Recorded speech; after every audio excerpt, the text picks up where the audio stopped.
BJP के जो लोग हैं वो शुरुआत से बोलते आए कि 84 रॉयल्स और गोल्डन टेम्पल दोनों के दोनों गलत थे। ठीक है, शुरुआत से बोलते हैं। और क्योंकि नहीं गलत और माफी मांगी सर, जैसे उसने लिखा आके कि जलियांवाला बाग में मैं माफी चाहता हूं, शर्मिंदा हूं, बरतानिया की तरफ से शर्मिंदा हूं। उन्होंने किसी ने कहा कि भारत की तरफ से हम शर्मिंदा है। क्वीन एलिजाबेथ का यहाँ पर विजिट हो रही थी इंडिया में, तो इंडियंस ने डिमांड की कि क्वीन एलिजाबेथ जलियांवाला बाग के लिए माफी मांगेंगी। तो क्वीन की तरफ से, क्वीन के स्पोक्स पर्सन ने बोला that monarchs do not go apologising in the world. ठीक है, अब वो एक आदमी आके लिख गया, अच्छी बात है।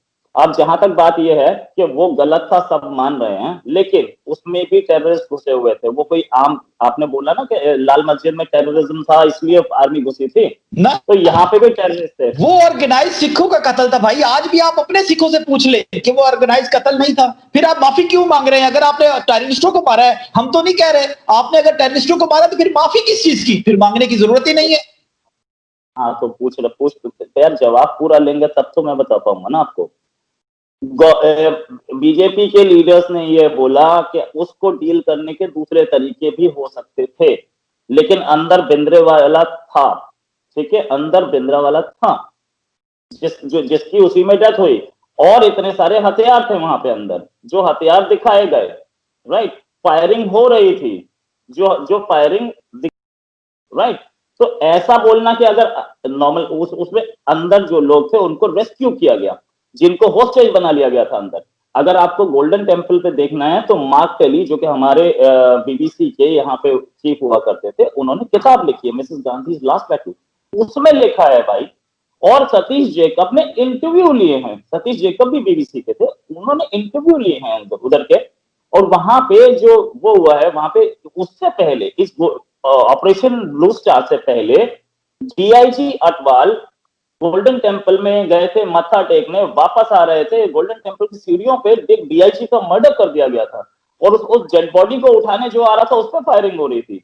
तो हाँ, आप बता रहे हैं मुझे कि वहां पे आम लोग थे, वहां टेररिस्ट थे अंदर, तो उनके साथ नहीं तो फिर आपको ये नहीं चाहिए कि आप उसको डिफेंड करें कि गलती थी? फिर आप छोड़ देना, फिर आप कहें कि हमने एक टेररिस्ट ऑपरेशन, कलेक्टिव डैमेज होता है ना मेरे भाई, कोई भी ऑपरेशन होता है तो उसमें कलेक्टिव डैमेज होता है। तो फिर आप सीधा कहें कि गोल्डन टेम्पल गलती नहीं थी, वो कलेक्टिव डैमेज में मर गए लोग, सीधा कहें, मान ले। आज ये तो बड़ी बात है कि आप जो कह रहे हैं, और मैं भी चुप कर जाऊंगा, मैं इसके बाद कोई बात नहीं करूंगा कि अगर आप ये कलेक्टिव डैमेज में डाल देंगे कि हम लोग जो मरे हैं वो कलेक्टिव डैमेज में मरे, बाकी सारे टेररिस्ट थे। बिल्कुल सही। अब बीजेपी क्या बोलती है या दूसरे क्या बोलते हैं, वो ये बोलते हैं कि इसको डील करने का तरीका दूसरे भी थे। आप बाहर से बिजली पानी काट देते उनका, वो बाहर आ जाते अपने आप 1 महीने बाद, जब उनके पास कुछ नहीं बचता, अंदर पानी भी नहीं होता। ठीक है, ये किया जा सकता था, जो नहीं किया गया। खैर, एक्शन टेररिस्ट पे होगा, इसको तो कोई नहीं मना कर रहा, एक्शन टेररिस्ट पे होगा तो होगा। वो तो बीजेपी ने भी बोला कि एक्शन तो होना था टेररिस्ट पे, इसमें कोई शक नहीं। अब जहां तक बात है, गॉड से हीरो है भाई, हमारे फादर ऑफ द नेशन है महात्मा गांधी। आज तक हमने कभी नहीं बोला कि महात्मा गॉड से हीरो है, किसी ने नहीं बोला। आपने नहीं बोला। किसी आरएसएस और बीजेपी वाले से जाके पूछे और मुझे एक सर्वे करके वीडियो भेज दें। आपके ऊपर मुझे भरोसा है, मैं आपकी बात ही नहीं कर रहा मेरे भाई, मैं तो आरएसएस की माइंडसेट की बात कर रहा हूं। तो आरएसएस क्या गवर्नमेंट है? नहीं तो फिर मेजॉरिटी, जब आपकी मेजॉरिटी आरएसएस आपकी गवर्नमेंट है ना, नरेंद्र मोदी कहां से निकल के आए? नरेंद्र मोदी कहां से निकल के आए? बीजेपी का यार, वो नरेंद्र मोदी बीजेपी का है। अबे भाई निकला कहां से निकला? अच्छा, बीजेपी का है नरेंद्र मोदी। अबे भाई परवान, उसकी ट्रेनिंग कहां पे हुई नरेंद्र मोदी की? किसने ट्रेन करके भेजा? अरे एक मिनट, क्या आप मानेंगे जिन्ना इंडियन थे जिस समय डेथ हुई थी? तो उसके पहले तो पार्टीशन से पहले तो सारे इंडियन थे, सारे इंडियन थे। हाँ, तो इसका मतलब है कि जो ट्रेनिंग नहीं, वो तो ट्रेनिंग, देखिए आरएसएस की ट्रेनिंग को आप अच्छा लिंक कर रहे हैं कि पार्टीशन से पहले, तो इसका मतलब है कि पार्टीशन से पहले सारे गोरे के गुलाम थे और अभी तक गुलाम ही रहेंगे हम। अरे यार जाने दो यार रोहित भाई, जवाब तो देने दीजिए ना, जवाब तो सुन लीजिए ना। जी प्लीज शर्मा जी। जी, बात ये है कि पास्ट जो था वो आज से 40 साल पहले कहां थे, उसके बाद वो बीजेपी में आ गए, शिफ्ट हो गए ना, बीजेपी में चेंज हो गया ना, तो अब वो आरएसएस के मेंबर नहीं है। ये बात आपको पता होनी चाहिए।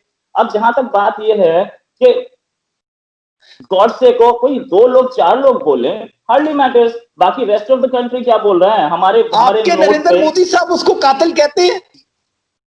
100%। महात्मा गांधी की 2 अक्टूबर नहीं, को समाधि पे तो वो भी सब जाते हैं जो कहते हैं। मैं कहता हूँ गोडसे का नाम लेके एक वीडियो आपके सामने सिस्टम पड़ा दिखा दे कि उन्होंने कहा गोडसे कातिल था। भाई फिर आप बीच में डिस्टर्ब कर देंगे तो फिर मैं जवाब नहीं दे पाऊंगा ना। अब आप ही कंप्लीट कर देते।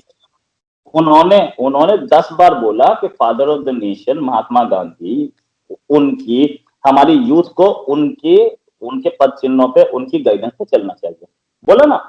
वो मन की बात में ही बोला, ये भी बोला कि मैं गांधी का बहुत बड़ा फैन हूं, प्रशंसक हूं, है ना। तो अगर ऐसा आदमी आपको कुछ वीडियो, वही पाकिस्तानी डॉक्टर वीडियो देखा होगा जिसमें उन्होंने बोला होगा कि गॉडसे का फैन हूं, वो हार्डली मैटर्स, होता है, ठीक है।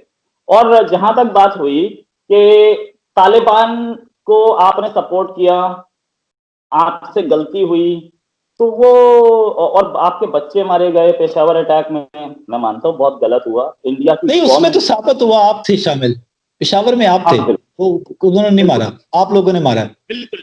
बिल्कुल इसी का प्रूफ दूंगा, बिल्कुल कि हाँ इंडिया ने कैसे बच्चे मरवाए, मैं उसका प्रूफ दूंगा। हमारे पार्लियामेंट में रेजोल्यूशन पास हुआ उसको कंडेम करने के, ठीक है। उसके बाद जो आदमी पकड़ा गया, हाँ जो आदमी पकड़ा गया उसका नाम था एहसानुल एहसान, ठीक है। तहरीक तालिबान पाकिस्तान का आदमी था जिसने मलाला यूसुफजई पे गोली मारी थी। उसको अरेस्ट भी कर लिया गया, फिर छोड़ कैसे दिया उसको? भाग गया, बड़ा मैसेज भाग गया, कैसे भाग गया? हमारा कुलभूषण तो नहीं भाग पाया। अबे भाई वो हो जाता है। कुलभूषण आपका भाग के तो देखिए, क्योंकि उसके ऊपर तो हमने 4 आंखें लगाई हुई है ना। आप तो यही चाहते हैं, आपने अभी भी बड़ी कोशिशें कर रहे हैं कि कुलभूषण भाग जाए किसी तरीके से। मेरी बात तो सुन लीजिए, जवाब तो सुन लीजिए। कुलभूषण नहीं भाग पाया, वो क्या नाम था उसका, वो सरबजीत नहीं भाग पाया, ठीक है। और वो आदमी जिसको आपने पैसे दे करके अपने ही बच्चे मरवाए और वो बाद में कोर्ट में बोल देता कि आप मेरे भाई अब तो साबित हो गया है, अब तो पूरा डोजियन पूरी दुनिया के सामने जो आपने रिजेक्ट किया, दुनिया उसको एंटरटेन कर रही है। आपने मारे हैं, आपने चाइनीज कॉन्सुलेट पे किया है।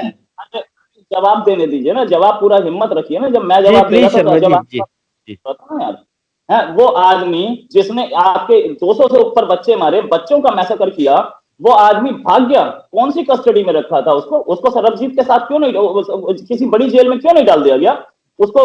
इधर क्यों नहीं रखा गया जहां पे कुलभूषण को रखा हुआ है? नहीं भाग पाता, स्पेशली उसके लिए दरवाजे खोल के उसे भगाया गया।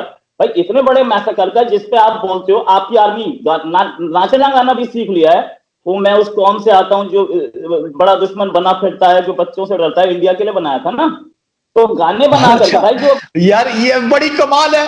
और रोहित भाई चले, आपने समझा कि इंडिया के लिए बनाया था, हमने कहा था कि पढ़ने लिखने की उसमें बात थी, गाने के लिए। चले अच्छा, इंडिया के सवार हुआ IHPR और उनके गाने आप लोग सुनते हैं, मेरा ख्याल है कि उन्होंने ऑफिशियली तौर पर कहा होगा आपको किसी ने। सुन तो लीजिए, उसमें इंडिया का जिक्र ही नहीं था मेरे भाई। आप पता है मुझे, है ना। अब आपकी जो आर्मी है उसे भागने क्यों दिया? कैसे भाग गया वो जिसने इतने बच्चे मारे? पकड़ा जाएगा, टेंशन न ले, उसको भी मारेंगे। उसके जो पीछे हैंडलर जो दिल्ली में बैठे थे उनको भी पकड़ेंगे। नहीं, मैं ये पूछ रहा हूँ कि वो भाग कैसे गया? आपकी आर्मी ऐसा ही करके मार देंगे उसको, पकड़े, सजा सबको मिलेगी, सजा सबको मिलेगी ना।